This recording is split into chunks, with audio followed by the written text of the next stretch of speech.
Mahalaga ang tahong hindi lamang bilang masustansyang pagkain, kundi bilang bahagi ng kabuhayan para sa libo-libong mangingisda. Bukod dito, ang tahong ay tumutulong sa ekosistema sa pamamagitan ng pagsasala ng tubig, na nakakatulong upang mapanatiling malinis ang tubig at masiguro ang kaligtasan ng iba pang mga organismo. Ang tahong ay isang uri ng shellfish o kabibe na kabilang sa pamilya ng mollusk.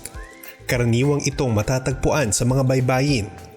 Kilala ang tahong sa masarap nitong lasa at mataas na sustansyang taglay, kabilang ang protina, omega-3 fatty acids at iba pang minerals tulad ng zinc at selenium.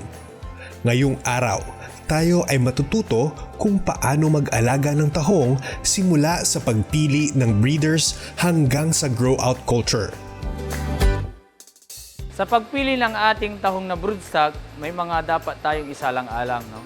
So una is yung kanyang size. So, kailangan nating pumili ng tahong na at least 2 to 3 inches or 6 centimeters pataas. No? So sa determine naman ng kanyang laman is kailangan natin siyang tingnan yung kanyang bandang gonad. Tulad nito, may mga either egg or sperm, pero ito is isang lalaki, no? Kulay puti.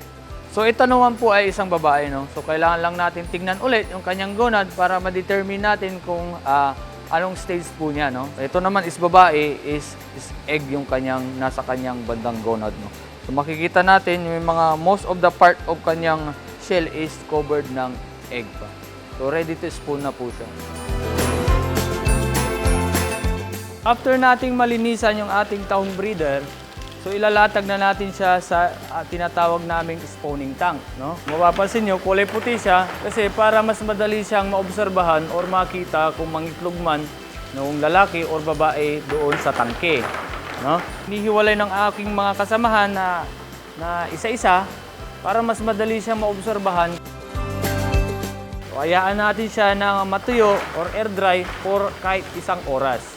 So after ng 1 oras na ma-air dry natin siya, pwede na natin siyang lagyan or bigyan ng tubig na mas mataas na 5 degrees centigrade doon sa kanyang ambient na temperatura. Sa ganung paraan is yung ating tahong breeder is ma-stress o tinatawag naming nai-induce. So matapos ang 1 oras na paghihintay, so may mga mapapansin tayo na magre-react or magre-release na itlog or sperm sa ating mga tahong na breeder. So ito na yung oras na para ihiwalay natin or i-separate natin isa-isa.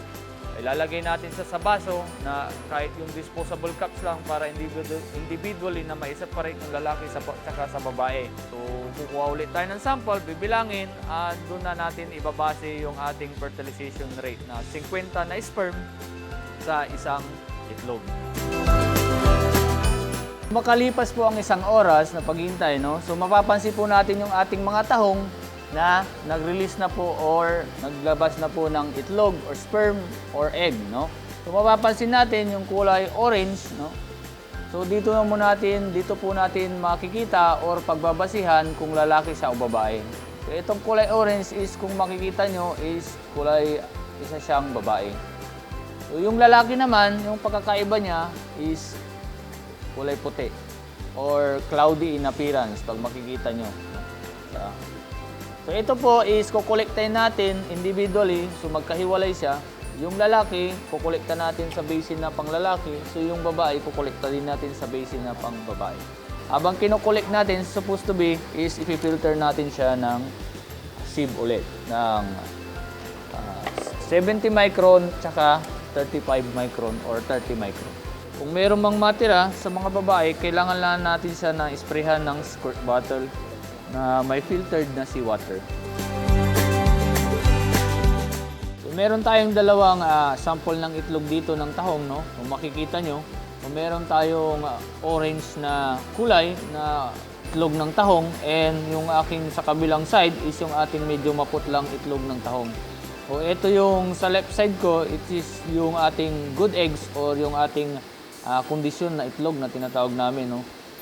Ready to fertilize. And yung aking sa right side is which is yung maputla. Makikita nyo naman, no? Medyo maputla yung kanyang kulay.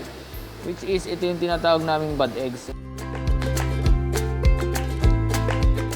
So after 24 hours upon fertilization and hatching, no, kailangan natin siyang i-harvest or fully harvest gamit ang plankton net or 40 micron and 30 micron or hanggang 180 micron yung kailangan gamitin for harvesting, no? Kasi kailangan natin siyang i-monitor and at the same time makuha natin yung kanyang survival or hatching rate before natin siya i-stock sa another tank.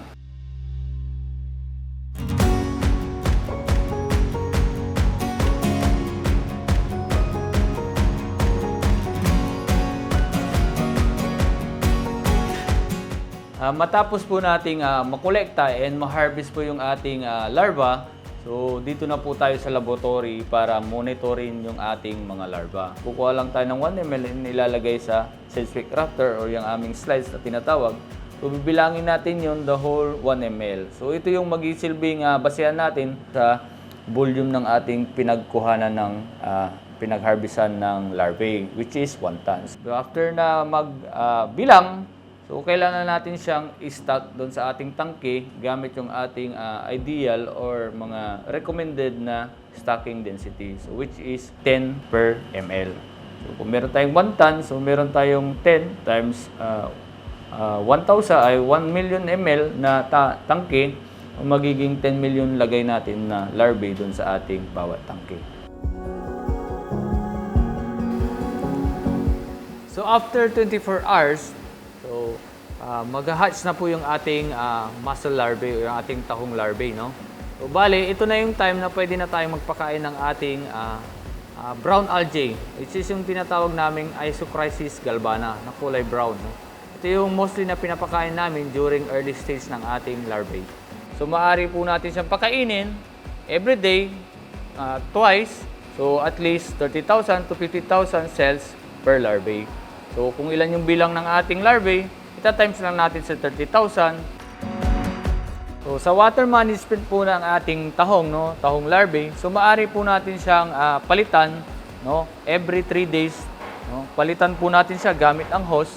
Isa-siphon out lang po natin yung ating tubig sa tangke. And then, pipilterin po natin siya na at least 120 micron. No? So, maaari po din po natin siyang bawasan at least 50% depende sa number of days po ng ating larvae.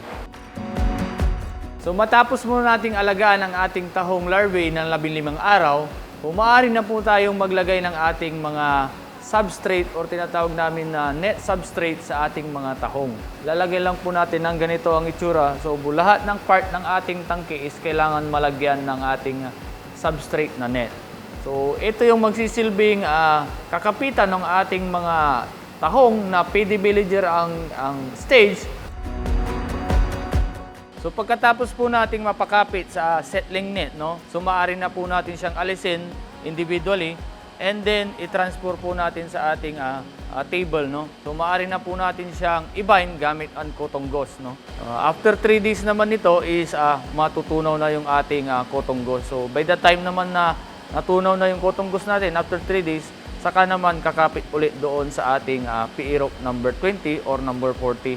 So, ito yung paraan upang ma-rebind or mapakapit yung ating tahong. Pagkatapos nating makakuha or makakolekta ng ating tahong, no, kailangan na po natin siyang ilipat or i-deploy sa ating balsa. So may mga distance na kaming sinusunod, at least 10 cm kada distance ng ating string, no? So maaari natin siyang i-distribute the whole.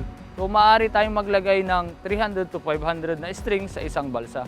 So after nating ma-deploy, so every day kailangan po natin siyang i-monitor. So pwede tayong gumamit ng refractometer para sa alat ng tubig and thermometer para sa ating init ng tubig. Yung ideal na ating lugar is mostly is kahit yung ang salinity is at least 27 ppt pataas, no. So sa temperatura naman at least 20 to 32 yung kanyang temperatura. Sa DO naman at least 5 ppm or pataas.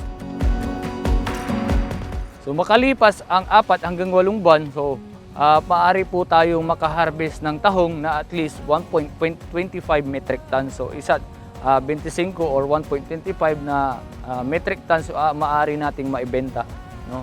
So that's the time na pwede na natin siyang harvestin and then lagyan ulit ng bagong similya. Tunay nakahanga-hanga ang oportunidad na hatid ng tahong. Mula sa abot-kayang puhunan, mabilis na kita at masustansyang produktong maibabahagi hindi lamang sa inyong pamilya, kundi pati na rin sa inyong komunidad. Sa mga simpleng hakbang, maaaring maging bahagi kayo ng industriya ng tahong. Para sa karagdagang impormasyon, maaari kayong makipag-ugnayan sa Bureau of Fisheries and Aquatic Resources o di naman kaya ay tumawag sa mga numerong nakikita sa inyong TV screens.